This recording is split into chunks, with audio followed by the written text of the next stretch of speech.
Hi, my name is Catherine Kronenwetter. I am running for alderman for the City of Wausau's District 1. Given the confusion I'm hearing over the recent approval of the lead service line replacement partnership, I thought I'd take the opportunity to walk through the cost as we know it. And perhaps be able to highlight some of the competencies that I can bring to council to help my city run better. The issues I've seen in this conversation are not new and not specific to the current players and individuals involved. This has been a culture and process issue for at least 10-ish years that I have observed city government. And I think my work of nearly 2 decades with technical and business documents, large projects of public and private contracts can really assist my colleagues, staff, and the residents to understand and make better decisions with the downtown redevelopment, riverfront development, and yes, the municipal water system. I have a thick skin and ready to jump right in there, ask questions, and get answers. So let's walk through this and see what I can help bring to the conversation.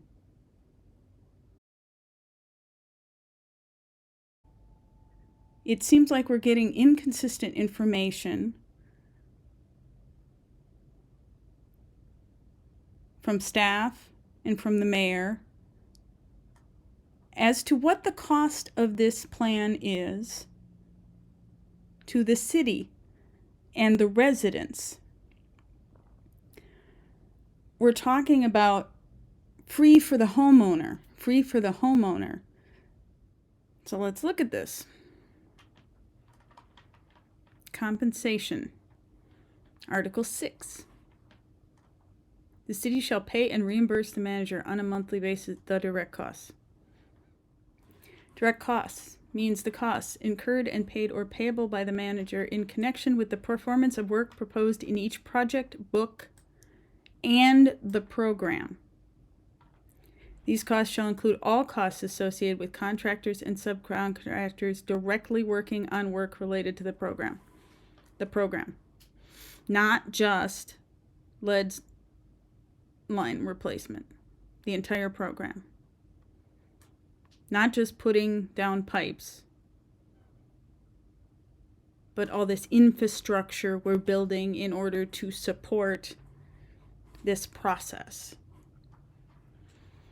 including contracting to other municipalities. Contractor means any firm engaged by the manager that provides work but does not include in vendors or suppliers for managers' overhead, administrative, general requirements, or insurance. This term shall refer to general contractors, prime contractors, subcontractors, and vendors contracted for the implementation of the program, and include the software, job cost accounting, project controls, outreach, marketing, communications, contractor, and workforce development vendors. So we are not just paying for lead line replacement. We will pay on a monthly basis the direct costs. So that which CIP spends to do this, the city of Wausau will pay. So let's get into the description of the compensation. One of the important things that's come up, and we have been completely transparent about, and I'll ask Attorney Jacobson to weigh in if there's any dispute about this, is our compensation and how all of that works. So as it was mentioned, we take a below market base fee for the work that we are doing. Base fee. The manager's base fee for each project shall be structured as cost plus fee and paid by the city to the manager as a markup of the sum of actual direct costs payable by the city in accordance with this section, as such costs are incurred and invoiced by the manager to the city. The base fee will be invoiced and paid monthly and will be 7.5% markup of the sum of direct costs.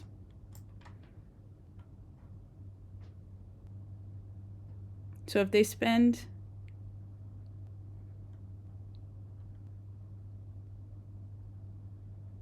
more, they get more.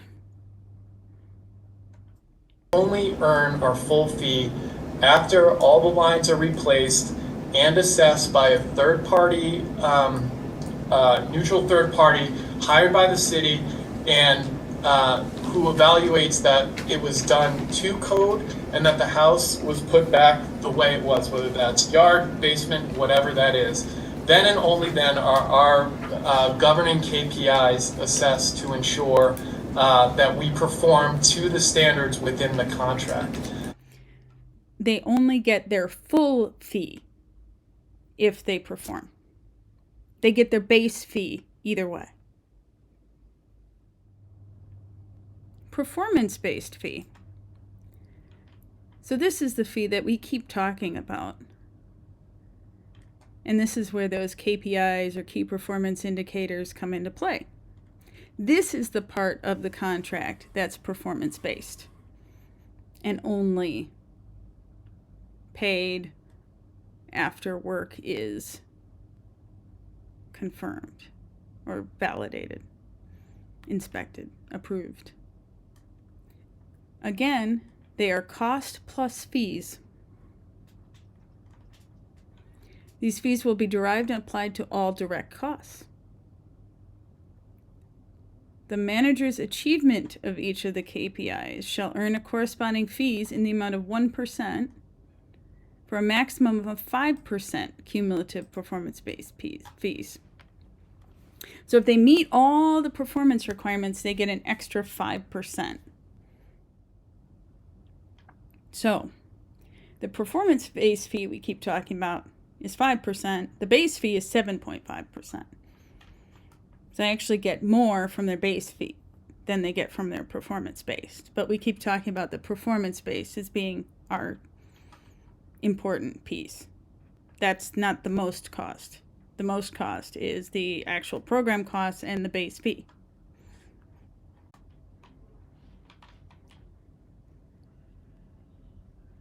General requirements and conditions. The manager shall be entitled to general requirements and conditions reimbursement equal to 2.5% of direct costs, which shall include manager's expenses associated with the program, such as personnel, whether employee, consultant, or otherwise, overhead, administrative, and other internal costs of the manager. So here's the interim financing.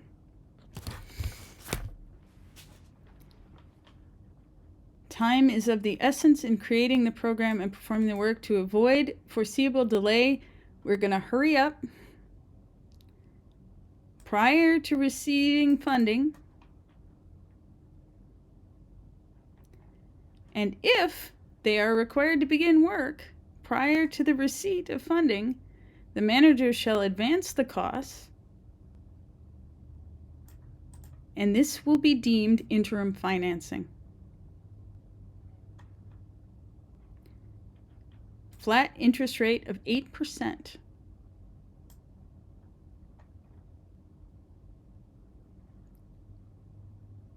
And the city shall repay for the interim financing and the accrued financing costs on a monthly basis.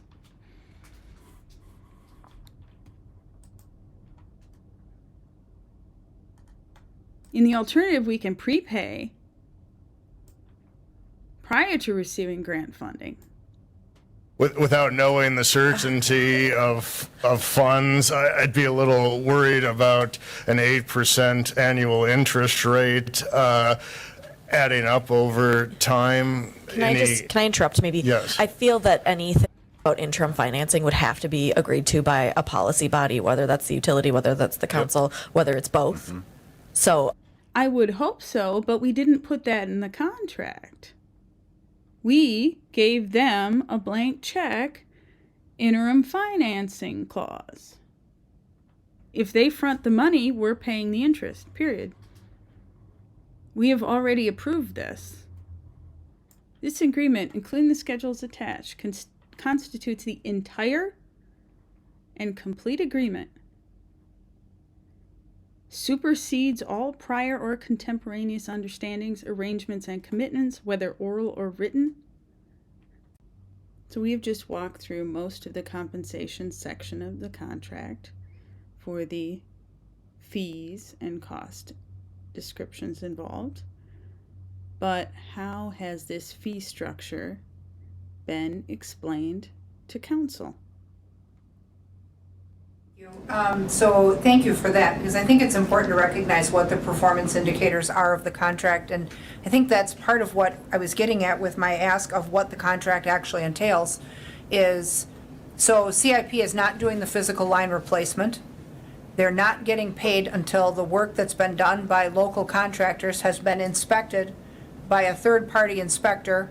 Thank you, Sean, for your email.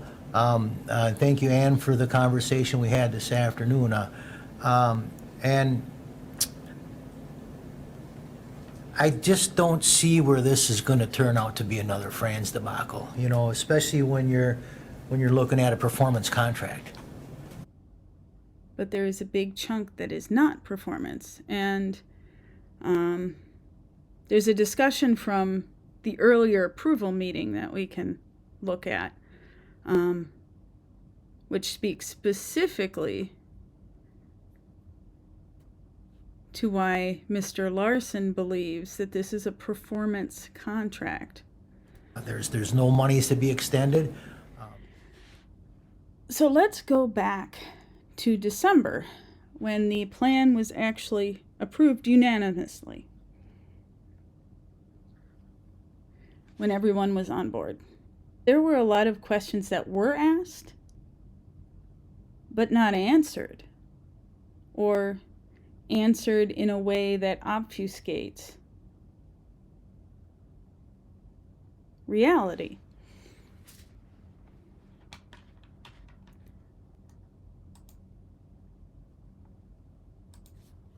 You know, with some of the criteria in the contract, right, it's a performance type incentive contract. And So he does say for some of the criteria, it's performance-based. And it said the city will pay for fees. What kind of fees are we looking to pay, and what is the extra cost on that? or fees, which section was that? it's like permitting and things like that. Or fees, which section was that? It's like permitting and things like that. So, yeah, because really any permitting fees, anything like that is going to be borne by the contractor, right? So we take this jump at the permitting, which isn't even what we're talking about, but even if it was. So if we're talking about permitting, that would be a direct cost, a cost of this project. But that initial response, the idea that CIP is responsible for costs is not accurate. The city is responsible to reimburse the manager for the cost of this project. So the city is paying these, and if the manager is fronting it, is paying the interim financing fee, interest rate. So really what happens then, because the city right now is proposing to fund this through the DNR funding, right? So those fees. Okay. So this touches on this fact that the city is proposing to pay for this through the DNR funding, which is a loan. Some of it's forgivable, but it's a loan. So, even if we take permit fees, which isn't all Mr. Larson was speaking about, but if we take this to its reasonable conclusion, the city is proposing that we will pay these direct costs through a loan from the DNR, which means the city will need to repay a chunk of this cost. Paid through that, yeah. So I'd have to see the specific section. Here is the specific section, but the cost of the project, I would assume, is probably one of the biggest first questions I would ask as a council person, especially if it's not clearly stated at the beginning of this, which it is not, as we will hear shortly. Just Where that wondering if was that's handled. just one instance of fees or if there's going to be more than one instance. So Mr. Larson presses this. Okay, we've talked about this permitting. Is that it? Even looks skeptical.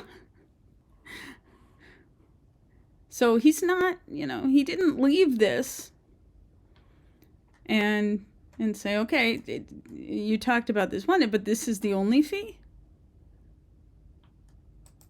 Of fees, or we're going to have fees, kind of like my cable bill. I look at that and I see fees for this and fees for that and fees. You still have cable? Not for long. So we've distracted. Do you have a specific area where you? Okay, and here again, do you have a specific area?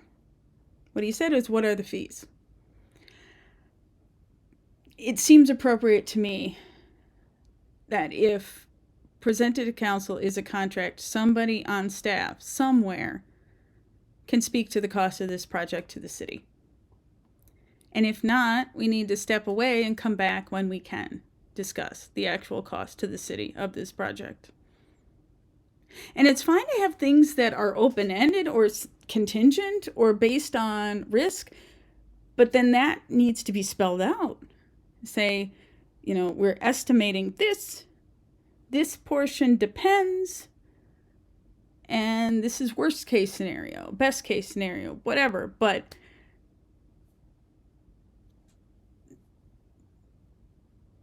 and assuming, take at word, nothing nefarious going on here.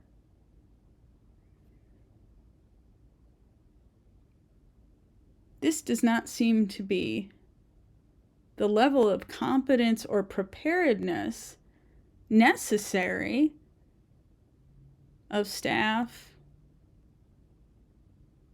in this kind of conversation. We should be prepared to discuss the fiscal impact on the city if we are committing the city to pay for this. Meanwhile, saying it's free to homeowners is... Looking at that, or No, was it I just don't. you just saw it a couple? I just don't. What? Yeah. That's okay. You don't. That's- It's not okay, and you shouldn't back off, Alder Larson. This was a valid question, and city staff and the mayor should have supported you getting the information you needed to make this vote. Everybody in this meeting was looking for reasons to approve this. No one was looking to stop this. They were looking for reasons to approve it. And even then, even in a non-hostile environment, council could not get the information they needed to make a proper decision. And that's not acceptable.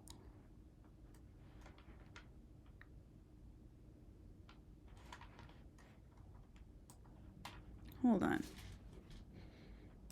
Like area where you were looking at that, or No, was it I just don't. you just saw it a couple? I just don't. What? Yeah. That's okay. You don't. That's, it's- My that's the only understanding is one it's that I'm permitted. aware of, Lou, Okay. would be the permit fees. all right.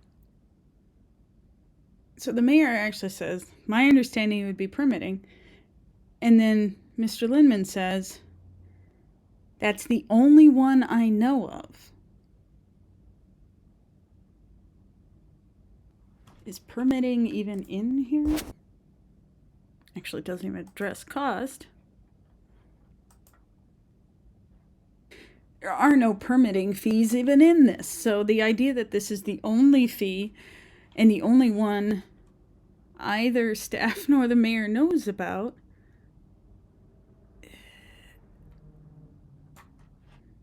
we have given an incomplete answer to council. We have given a misleading answer, whether intentional or not. We tried to answer a question that we didn't know the answer of, and then said that that should be it. Didn't say we needed to research, or we needed to look it up, or we needed to follow up. We answered with confidence that that was it.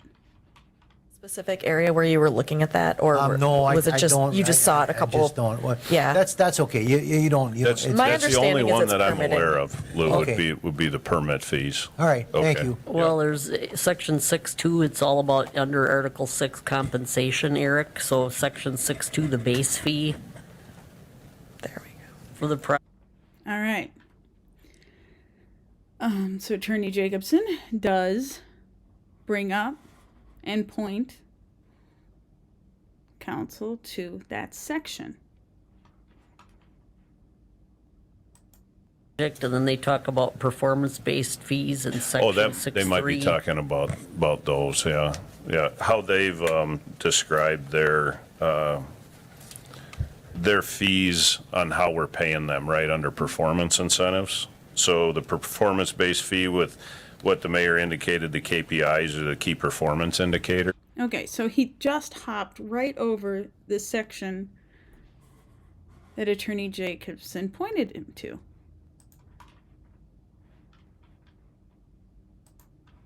Attorney Jacobson pointed him to 6.2 base fee, and he hopped right back into performance based. Again, giving that impression that CIP only gets paid if and when they finish successfully, ignoring actual program costs and the base fee. So later, in January, when Mr. Larson says no monies will be extended, no, lots of monies will be extended. The city needs to pay the direct costs. So whatever CIP comes up with and contracts for themselves is a pass on to the city. We will reimburse. Not reimburse with approval, not reimburse with re-estimating. It says we will pay and reimburse the manager on a monthly basis the direct costs. The manager's base fee for each project shall be structured as cost plus P. So these costs plus 7.5%.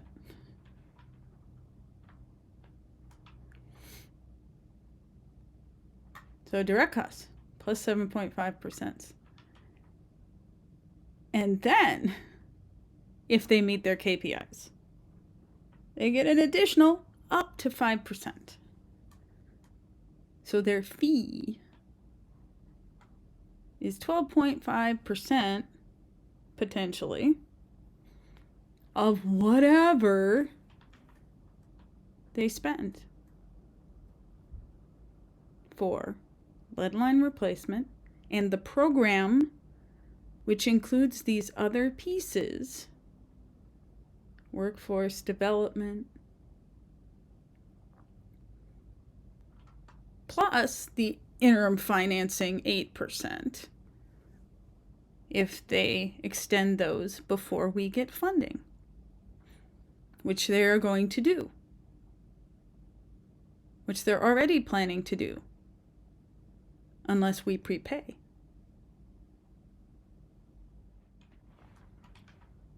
And then there's the cost of the financing with the DNR. Granted, it's a low percentage rate, but it's required. And then some of that is forgivable. And some of that apparently will be passed on to ratepayers. Unless we can find more financing, which is yet to be determined.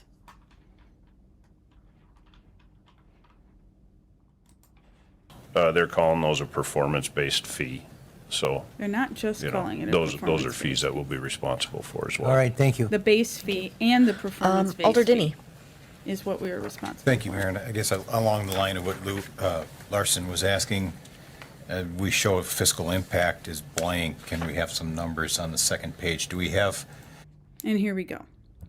The fiscal impact of this project is listed as blank.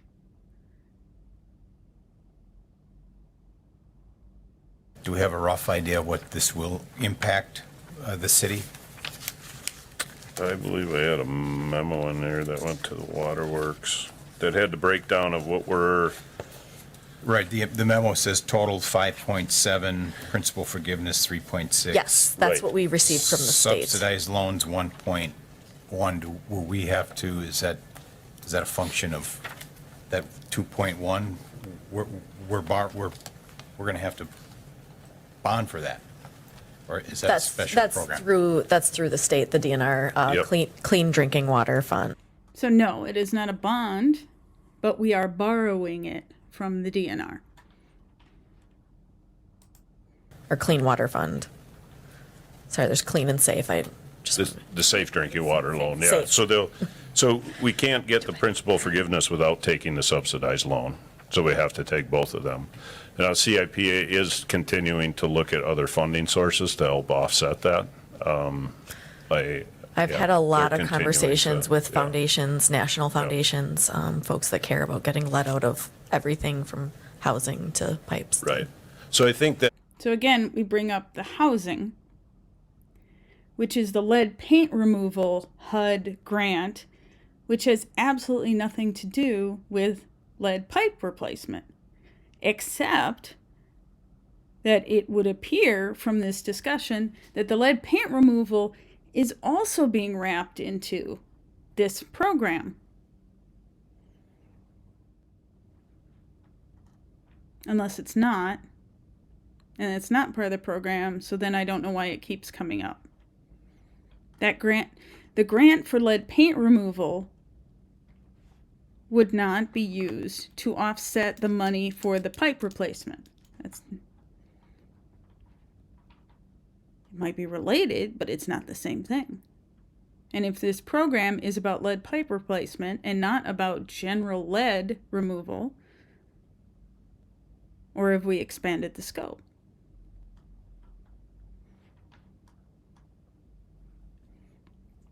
Either way. And this, again, is from the Water Commission. This was not available in this fiscal impact of the project we were approving back in December. This was left blank for the approval. It was discussed, but left blank in the resolution. We are just adding more and more layers of complexity instead of trying to simplify, to explain as clearly as possible, and to leave as little confusion. We are adding complexity to the answer of every question and distracting from the point of those questions. Okay, so then this action tonight is not approving, Mary Ann, the loan amount that we have to put on the books, or No. where This does- is just No. approving the contract. So, it is not approving the loan amount that we have to put on the books. Well, it kind of is.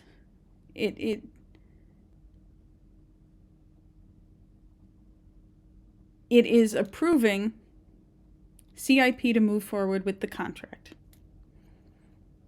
The contract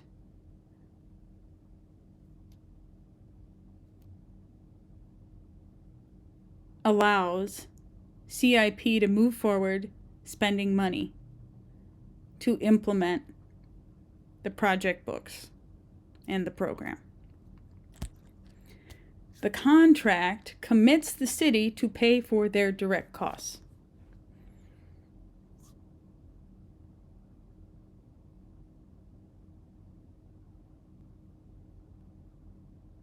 So correct, this does not vote to approve the loan. It does not approve the loan amount. This vote approves CIP to spend money in the city's name, and the city's funding has not been determined.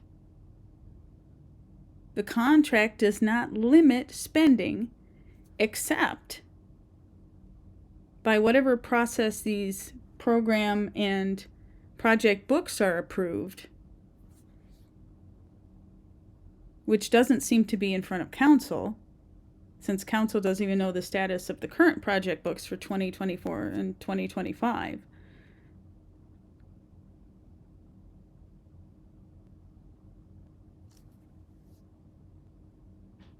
So no, we have committed the city to borrowing an unspecified amount of money based on CIP contracting independently and delivering according to a project book. And unless those project books limit the spending,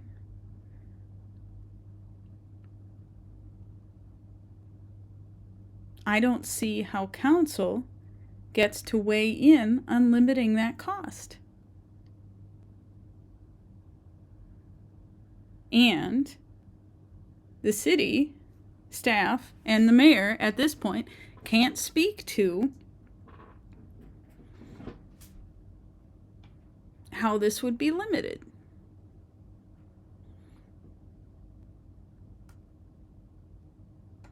And apparently the mayor believes that this has to come back before the body to approve financing, but we have to approve the DNR loan.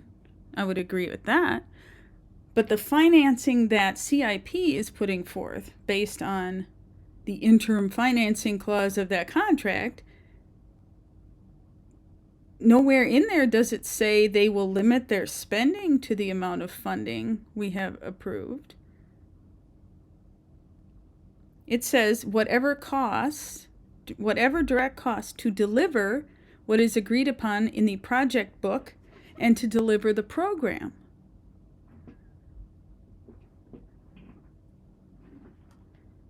And given how unclear staff and the mayor are on the contents of the financing and the program, I am very skeptical that they know enough about the project books to approve that. All right. Next up is file number 231215. This is a resolution approving a master partnership agreement between the City of Wausau, Wausau Waterworks, and Community Infrastructure Partners, LLC, for lead service line replacement and related infrastructure work. Looks like we have a motion by Alder Watson and a second by Alder Henke.